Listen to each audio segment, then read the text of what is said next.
You're watching the News Channel 15 Highlight Zone with Glenn Marini. Sports coverage you can count on with the Highlight Zone starts now. It's going to be like a heavyweight fight. Both going to be throwing, heavyweight punches.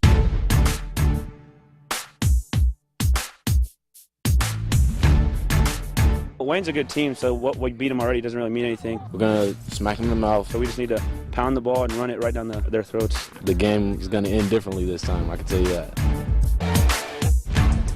After a soggy Halloween, it's all treats and no tricks tonight. We don't have your fun-sized version of the Highlight Zone. As a matter of fact, we've got the king-sized edition.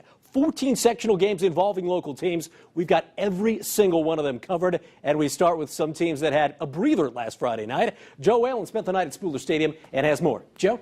Yeah, Glenn, nothing like a little R&R. Last week, all 5A teams got a break. The bye, meaning Wayne and Snyder wouldn't play in back-to-back weeks since the Generals and Panthers closed out the regular season with Snyder beating Wayne 28-13 in Week 9. So the question is, would history repeat itself in the first round of the 5A sectionals? Wayne visiting Snyder at Spooler yet again. And again, the Generals feeling the wrath of the Panthers D. We're scoreless in the second when Keon Powers dragged down in the end zone on the sweep.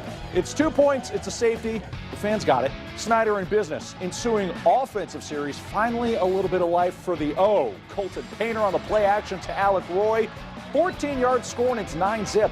Wayne needs an answer. And how's this for an answer? Jalen Thomas takes to the air and drops it in Keon Powers' grill. 45 yards in stride. It was 9-7 at the half, but third quarter and the Snyder D at it again. Donovan O'Day, have a day, tips and picks for 6. That touchdown makes it 15-9 with just over a quarter to play. Move ahead to the fourth. Last chance for Wayne, fourth down with 11 seconds to play. Thomas looking long, instead finds Cedric Hines, and that would seal the deal. Let the Panther party begin as Snyder survives 15-7. We just used quarterback containment to make sure he didn't run, and everybody just played hard. We took opportunities of the chances we had. It's great. We practiced our hardest this week, and it all paid off at the end. Playing a team 2 weeks in a row with a week off, we knew everybody was going to know each other, and Wayne's a very good team. They play extremely hard and well coached, and very good team, probably one of the best teams in our conference here at the end of the season. And we knew it would be a battle, and our kids did a good job. With the win, Snyder improves to 8-2. Wayne caps off a resurgent year for that program, 6-4. But what a performance by the D for the Panthers tonight. 3 interceptions, a touchdown, and a safety. And if I know Kurt Tippmann like I do, I bet I know who they were rooting for in the other sectional game across town, especially considering they lost to him in Week 6, and it kind of cost them an SAC championship. All right, so who does Snyder have next? How about the boys with the bell? It's already painted red. It's Northside hosting Huntington North. Picking up in the second quarter, Michael Lovett to Zach McKinstry, going to play some college baseball at Central Michigan. Gets it down to the 5-yard line. Couple plays later, you saw Lovett with the arm, now with the feet. 21-zip Northside, and the Redskin fans were feeling good out of Chambers Field. Still in the second quarter, Huntington North getting it going with that passing game. Great catch by Cole Hale from Keenan Lichty. Got a first down on 3rd and long, but later on the drive, Nick Cook with the interception in the corner of the end zone. Great play, and it would lead to this. Northside football, David Johnson scampers in from 5 yards out, 28-zip north at that point. Northside a winner, setting up a rematch with Snyder, 42-20. It'll be at Chambers Field next week. How about jumping to 6A, because they played last week. This game actually for the sectional title as Warsaw was at Carroll. Early on, it was actually all Warsaw. Carroll fumbles right into the hands of Caleb Woldridge. He takes it in for a touchdown, and just like that, it's 7-zip Tigers. Doug Dinan saying, you know what, the luck's got to go our way, and it would. Second quarter, Chandler Brooks for who else but Drew Tranquil, the Purdue commit who's getting heavy interest from Notre Dame. 3 catches, 121 yards, and 2 TDs, one coming right there. That would make it 7-all. Still in the second, Tranquil on the ground this time. He had 8 carries, 92 yards, and 1 touchdown. Also had a sack. What doesn't this guy do? Well, guess what? He wins sectional championships. Carroll takes it 42-7. Yeah, it's another step towards our goal. We ultimately want to be playing in Lucas soil.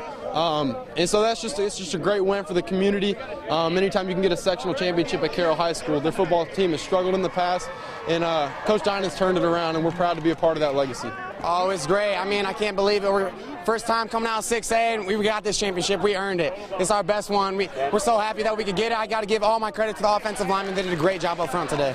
Ooh, it doesn't get any easier. Next week at regionals, it's Carroll hosting a very good Carmel team. Huge game in 4A. 5th-ranked Leo hosting number 9 East Noble. Pick it up in the third quarter. 7-zip East Noble. Jordan Hissong hands to David Helper, but they fumble it away. East Noble's Dustin Wells recovers. That would lead to this. Jared Teeters with a field goal to make it 10-zip East Noble. Fast forward to the fourth quarter. Leo not done. Craig Klopfenstein bombs it to Zach Stoner, and Stoner is no joke. He hauls in the touchdown, cuts it to 10-7 East Noble. But less than 30 seconds to go. Leo needs a field goal to tie it, and, well, a touchdown would probably give him the win, but you see Landon Tackett almost intercepts, and that seals the deal for East Noble as the Knights hand Leo their first loss, 10-7. Yeah, we don't back down from anybody. Like, we love to face adversity head on and, you know, pull out a win anytime. And we just, every time we step into a game, it's 0-0. No matter the score, we're just going to keep going hard to the whistle. It was an amazing defensive effort. Like you heard us in the huddle, I mean, it took all of us, but our defense played outstanding tonight. Defensively, we knew they wanted to be in their power eye and try to, load up the box. And, we played really physical and got them out of that and got them doing some things they were uncomfortable doing. Leo ends the season 10-1. East Noble improves to 9-2.